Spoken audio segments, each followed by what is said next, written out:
তো এখন হলো মোটিভেশন। আচ্ছা, মোটিভেশন মানে প্রেরণা বা প্রেরণা, যাই যেটা বলে মোটিভেশন। মোটিভেশন জিনিসটা আসলে কি?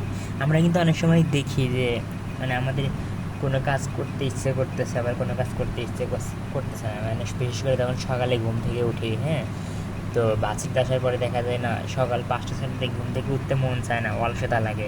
কিন্তু আবার অনেক সময় আমরা ঘুম থেকে উঠি জোর করে, হ্যাঁ, আবার অনেক সময় আমাদের পড়তে মন চায় না, সারাদিন ফেসবুক চালায়ে টাইমগুলো নষ্ট করি এরকম, কিন্তু আবার পরীক্ষার আগে ঠিকই পড়তেছি। তো এরকম কেন হইতেছে? হ্যাঁ, তো মনে রাখবা, মোটিভেশন এক প্রকার শক্তি। মোটিভেশন কি? এক প্রকার এনার্জি বা শক্তি, যেটা তোমার ভিতর থাকে, ওটা তো দেখা যাবে না, মানে তোমার মনের ভিতর থাকে। তো যে শক্তির কারণে তুমি কোনো কিছু করতে পারো বা কোনো কাজ করতে পারো, যে শক্তির কারণে, সেই শক্তিটাকে বলতেছি আমরা মোটিভেশন। হুম, তার মানে মোটিভেশন আসলে এক প্রকার শক্তি, মানে ওই শক্তির কারণে তুমি কোনো কাজ করতে পারবা। মানে মনে করে একটা উদাহরণ, সকাল 5টায় তুমি ঘুম থেকে উঠতে মানে মনে করো তুমি মানে মনে করো তোমাকে সকাল 5টায় ঘুম থেকে উঠতে হবে আর কি। তো 5টায় ঘুম থেকে ওঠা কিন্তু একটু টাফ। তো সকাল 5টাতে তুমি ঘুম থেকে মানে দেখো সাধারণ দিনে কিন্তু তুমি সাধারণ দিনে সকাল 5টায় কিন্তু ঘুম থেকে উঠতে পারবে না। কিন্তু তোমার যদি ভিতরে একটা শক্তি থাকে, ওই শক্তির কারণে তুমি অবশ্যই কি 5টায় ঘুম থেকে উঠতে পারবা। তো দেখো তুমি যখন 5টায় ঘুম থেকে উঠতে যাবা, তোমাকে শয়তান চেপে ধরবে বা বিভিন্ন অলসতা লাগবে, কিন্তু তোমার মাঝে যদি ওই শক্তিটা থাকে, অর্থাৎ মোটিভেশন থাকে, তাহলে তুমি কি অবশ্যই 5টায় ঘুম থেকে উঠতে পারবা। তার মানে তোমাকে ঘুম থেকে উঠতে হলে কি একটা কিন্তু শক্তি লাগবে। যেমন দেখো, মনে করে এই যে তুমি যদি মানে কি মনে করো তুমি হল থেকে মানে ক্লাসরুমে যাবা, তাহলে কিন্তু তোমার কি হেঁটে হেঁটে যেতে হবে, অর্থাৎ শক্তি প্রয়োগ করতে হবে, তাই না? তেমনি তুমি যদি ঘুম থেকে উঠতে চাও বা কোনো কিছু করতে চাও, তো তাহলে তোমার একটা কি শক্তি লাগবে। আর ওই শক্তি মানে তুমি যে কাজ করতেছো, ওই কাজ, তোমাকে যে শক্তি ওই কাজ করাইতে বাধ্য করতেছে, ওই শক্তিটাকে বলতেছি আমরা মোটিভেশন। তার মানে তুমি যে শক্তির কারণে তুমি কোনো কিছু করতে পারো, তাকে আমরা বলতেছি মোটিভেশন। যেমন ওই যে মনে করে একটানা 5 ঘন্টা পড়বা, কিন্তু সাধারণত একটানা 5 ঘন্টা পড়া কিন্তু টাফ। কিন্তু তোমার মনের ভিতরে একটা শক্তি আছে, ওই শক্তির কারণে তুমি কি 5 ঘন্টা পড়তে পারবে আর কি। তো যে শক্তির কারণে তুমি 5 ঘন্টা পড়তে পারলা, ওই শক্তিটাকে আমরা বলতেছি মোটিভেশন। তো মোটিভেশনের ডেফিনেশন তো পারবা আশা করি, যে that helps to do something or to achieve something. মানে মোটিভেশন এক প্রকার শক্তি, যেটা কী করে কোনো কিছু করতে সাহায্য করে অথবা কোনো কিছু অর্জন করতে সাহায্য করে। হ্যাঁ, দেখো, অর্জন বলতে মনে করো তুমি কি ক্লাসে ফার্স্ট হতে যাচ্ছ, তাহলে কি ফার্স্ট হতে হলে তোমাকে অনেক পরিশ্রম করতে হবে, মানে অনেক পড়াশোনা করতে হবে। আর তুমি তো এমনি পড়াশোনা করতে পারবে না, মোটিভেশনের কারণে কিন্তু তুমি পড়াশোনা করতে পারবে আর কি। এখন দেখো, ডিম্যান্ড মানে কি? চাহিদা। ডিম্যান্ড মানে চাহিদা। আর চাহিদা জিনিসটা কি? আমরা বলি না বাজারে জিনিসটা চাহিদা মানে ভালো জিনিস, মানে চাহিদা বলতে আসলে বোঝায় কোনো কিছুর অভাব, কোনো কিছুর অভাব থাকা।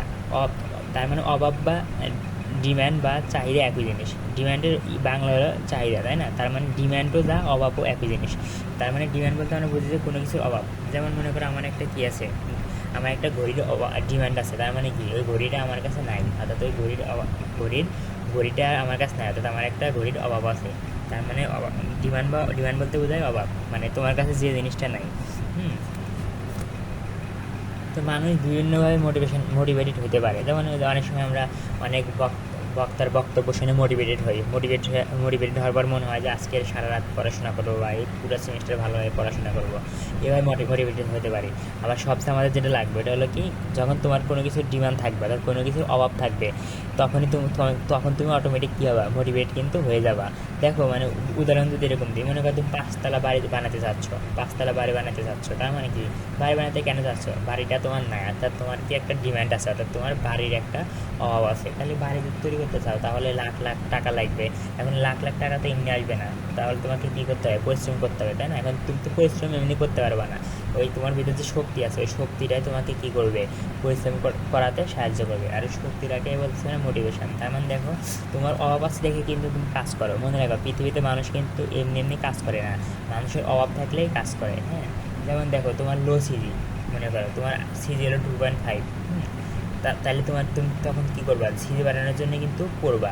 আর তোমার সিজি যদি 4ই থাকতো, মনে করো এমনি উদাহরণ দিলাম, সিজি যদি 4ই থাকতো, সরি এটা হবে না, 4 থাকলে তো 4 হতে গেলে তো এমনি করা লাগে। মানে ওইটাই মনে করো যে তোমার যদি একটা মোটর সাইকেল, মনে করো তোমার একটা মোটর সাইকেল নাই, তাহলে কী করবা, মোটর সাইকেল কেনার জন্য কিন্তু তুমি অনেক পরিশ্রম করবে। আর পরিশ্রম করার পিছনে দায়ীকে ওই যে মোটিভেশন বা এক প্রকার শক্তি। তার মানে প্রথম কথা মনে রাখবা ডিমান্ড। হ্যাঁ, মানুষের ডিমান্ড বা অভাব আছে দেখে মানুষ মোটিভেটেড হয়, অর্থাৎ কাজ করতে চায়। আমাদের মানব শরীরের একটা নিয়ম হলো, মানব শরীরে সাধারণত কাজ করতে চায় না, কিন্তু যদি অভাব থাকে তাহলে তুমি কী করবা, আপনা আপনি কাজ করবে, অর্থাৎ তুমি মোটিভেট হয়ে যাবে। যেমন তোমার পেটে মনে করো ভাত নেই, পেটে ভাত নেই, হ্যাঁ, তার মানে কি তুমি খাওয়ার জন্য কি মনে করো ডাইনিংয়ে যাবা। এই যে তুমি যে খাওয়ার জন্য ডাইনিংয়ে গেলা, মানে ডাইনিংয়ে গেলা কার জন্য গেলা, ওই মোটিভেটেড হয়ে গেলা, অর্থাৎ ওই একটা শক্তির কারণে তুমি কষ্ট করে হেঁটে হেঁটে গেলা। তার মানে আমরা যে কষ্ট করি ওটা আসলে মোটিভেটেড হয়ে কষ্ট করি, অর্থাৎ ওই তোমার ভিতরে যে একটা শক্তি থাকে, ওই শক্তিটা তোমাকে মোটিভেটেড হতে সাহায্য করে, অর্থাৎ কোনো কাজ করতে সাহায্য করে। আর মানুষের অভাব না থাকলে কিন্তু মানুষ মোটিভেটেড হয় না, মানে কোনো কাজ করে না। তার মানে তোমার কাজ করার প্রথম সত্য কি, তোমার ভিতরে অভাব থাকতে হবে, অথবা মানে তোমার কোনো কিছুর অভাব থাকতে হবে, অথবা ডিমান্ড থাকতে হবে। অভাব থাকা মানে ডিমান্ড থাকা।